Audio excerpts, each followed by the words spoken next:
The Miis are iconic little characters in the world of Nintendo that are recognizable to the majority of the human population. You can show most people a picture of a Mii and have them be like, "Hey, it's that little guy from that Wii Sports game." The Miis are great because they strike a good balance between being simple and easy to create while also being advanced enough to be able to make a wide variety of different creatures. No matter what you look like, you can make a Mii that looks just like you. It may sound weird to say, but the Miis had a surprisingly large impact on our culture. More specifically, they revolutionized the way many companies let you create avatars. Think about it. How good were avatar creation platforms prior to the introduction of Miis? I've always found the Miis interesting, not just because of their influence, but also because they're so simple, yet they were such a large part of Nintendo's identity during the Wii and even the Wii U generation. They were a part of so many games, and the applications you would create them with felt like a game in and of itself. Each generation of Nintendo hardware since the Wii has had its own software for creating these little avatars. Each iteration became more and more advanced in some ways, but also took a step back in some other ways. Now you might be asking, why are you using an entire video talking about Mii Makers when you could be talking about something more interesting like Mario Kart or Tears of the Kingdom or Pikmin 4? Because it's fun, damn it. The most joy I get out of life these days is when I get my favorite spoon to eat cereal with. Just let me have this. Let's start at the very beginning of Mii creation applications. The Wii gave us a lot of things. It gave us Wii Sports Tennis, it gave us broken TVs and broken dreams, but of course the thing we're here to talk about is the Mii channel. This very channel was the birth of Mii creation. Opening up the Mii channel, we're met with the Mii Plaza, a desolate landscape home to all your wildest Mii creations where they walk around aimlessly in captivity, no food or water included. Let's check out the Mii creator itself. We can choose from one of two genders, male or female. The hell you waiting for, a joke? From there you can choose between either start from scratch or choose a lookalike. The choose a lookalike feature was always kinda neat. You start off by picking a face that loosely resembles you, and then you gradually start narrowing it down by picking faces that are closer and closer to the one you want. I never really used the feature because of how easy it is to just make a Mii from scratch, but I could see this being used more by people that lack creativity and need a little guidance in the intense and unforgiving world of Mii creation. Let's check out what it's like making them from scratch.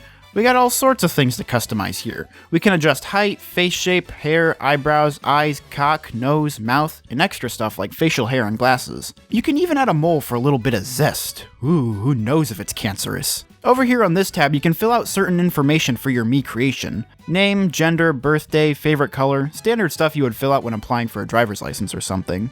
It also has the Mingle tab. By flipping this on, it basically means that the Mii you created is allowed to show up in other people's Mii parades, which we'll talk about in a bit. Overall, your options were pretty limited for making Miis compared to later iterations of Mii Maker. For example, my good buddy has a full-ass beard, and when I tried to make his Mii on the Mii channel, it ended up looking like this versus making the Mii on Switch where I have this option. I swear I see this thing before I go to bed every night. It's not a huge deal or anything, it's still a very robust avatar creator, and you can still get Miis to look pretty dang close to what you want. Future generations let you have way more options, but despite that, I would still say that Mii Maker peaked on the Wii. Why is that, you may ask? Because the Mii channel had more to it than just making Miis, and a lot of that had to do with the Mii Plaza. It's just fun watching your creations walking around and interacting with each other.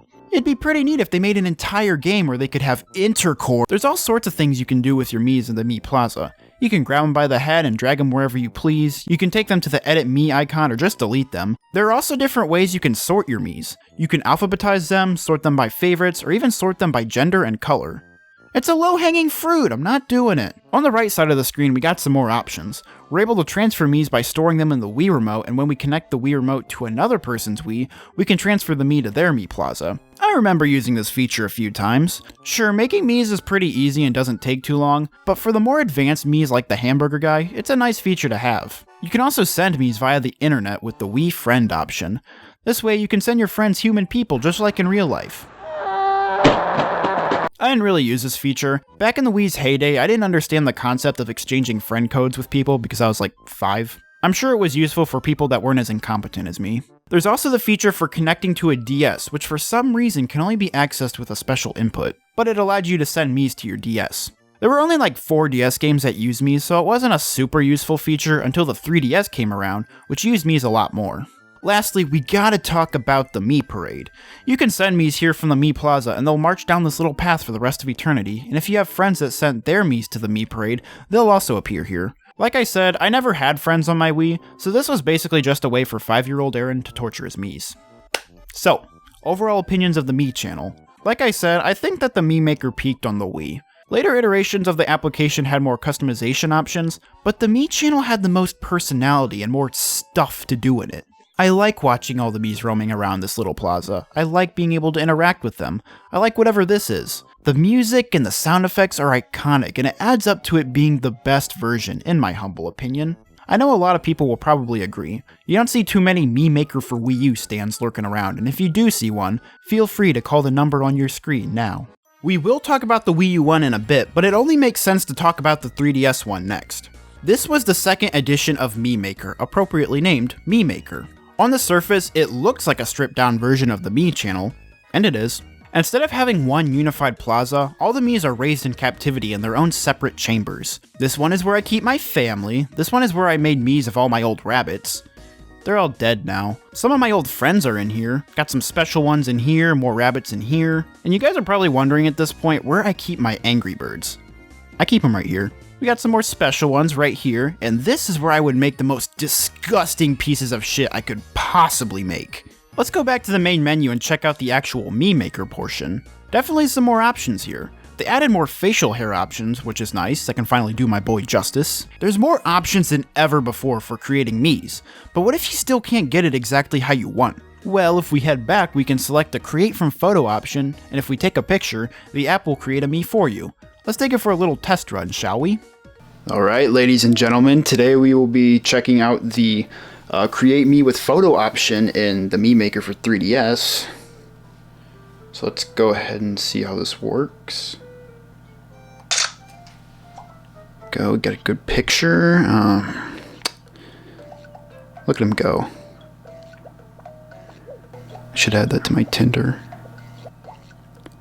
Let's see what we got here. Oh, piss off, dude. Oh, come on. Bro, Jesus Christ, my mouth. No, this isn't even that big. Well. For the sake of my self-esteem, we can all just agree that this feature is wildly inaccurate and also ass. Back at the main menu, we see a few options for transferring Miis. One is pretty standard. You can simply connect Mii Maker to the Mii channel, or the Mii Maker on other 3DSs, and send Miis to and from. And at the bottom of the screen, we get a pretty neato option. You can scan QR codes that get you Miis, and you can save your own Miis as QR codes to share with friends or post online. It's always funny to me how ahead of the curve Nintendo was in terms of QR codes. Back in the day, they were pretty underutilized, and a lot of people didn't think they would stick around.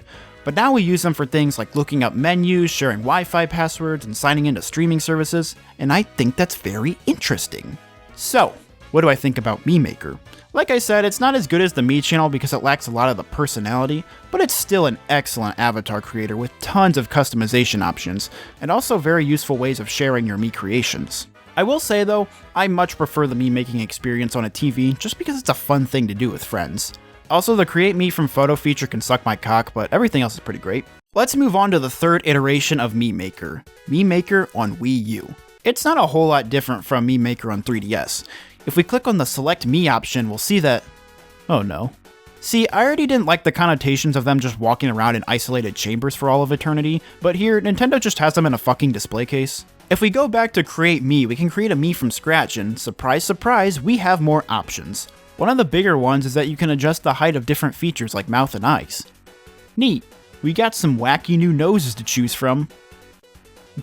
The one thing I don't like about this Mii Maker is how much of the experience is separated from the TV and the gamepad. Creating Miis on the gamepad is awesome. It's one of those rare places where the Wii U really shines. I would argue that it's better than using the Wii's pointer. But I wish you could see what you're doing a little better on the TV to make it easier for other people in the room to contribute, because something about making Miis with friends is just fun. The camera feature returned. Let's see how much the technology is advanced. Alright, let's take this out for another test run. Hopefully this turns out better than the last one. There we go. Look at him. So handsome. It's much faster. As far as transferring Miis, we got the usual. We got more QR code stuff, we can connect the 3DS and import some specimens. And something unique you can do is that since the Wii U also functions as a Wii, you can import stuff from the Mii channel that's on the Wii U itself. Overall impressions of the Wii U Mii Maker are pretty positive. Still not as good as the Mii channel. I don't think anything in life is better than the Mii channel, but this one has its own merit. Seeing the Miis in HD for the first time was pretty cool for me as a kid, and it controls really nicely with the gamepad.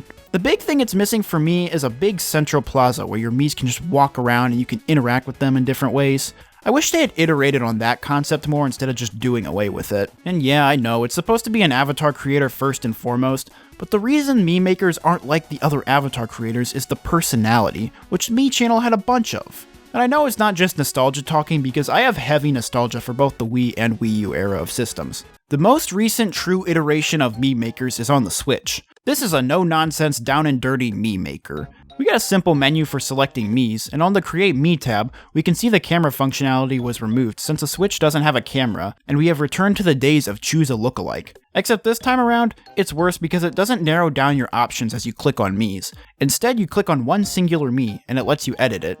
At that point, you might as well just start from scratch. Speaking of which, there are loads of different options for customizing your Mii here. One of the biggest things is that you can change your hair to pretty much any color you want. You can get your Mii to look exactly like you, but it's missing some of the charm of the olden Mii Makers. Is it nostalgia?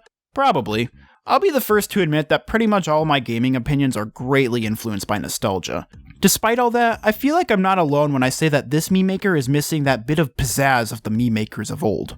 Also, it doesn't really help that Miis are barely utilized in the Switch era of Nintendo. Even this generation's sports game, Nintendo Switch Sports, doesn't even have the Miis as the main avatars. Unfortunately, I think it's safe to say that the Miis are well past their prime.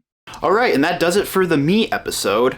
It's kind of an interesting, kinda random topic that I don't really see a lot of people talking about. They're usually talking about things like Ocarina of Time or Earthbound, but the Wii and Wii U generations are ones I have a lot of nostalgia for. It might seem kind of weird to the older people that are watching this that there are legitimately people now that are getting nostalgic for like Wii and Wii U stuff, but here we are. The Wii and Wii U generations were a big part of my childhood, and now I'm in college, and it's got me all sentimental about this sort of stuff. So expect more topics about that sort of thing. But until next time, farewell, my friends.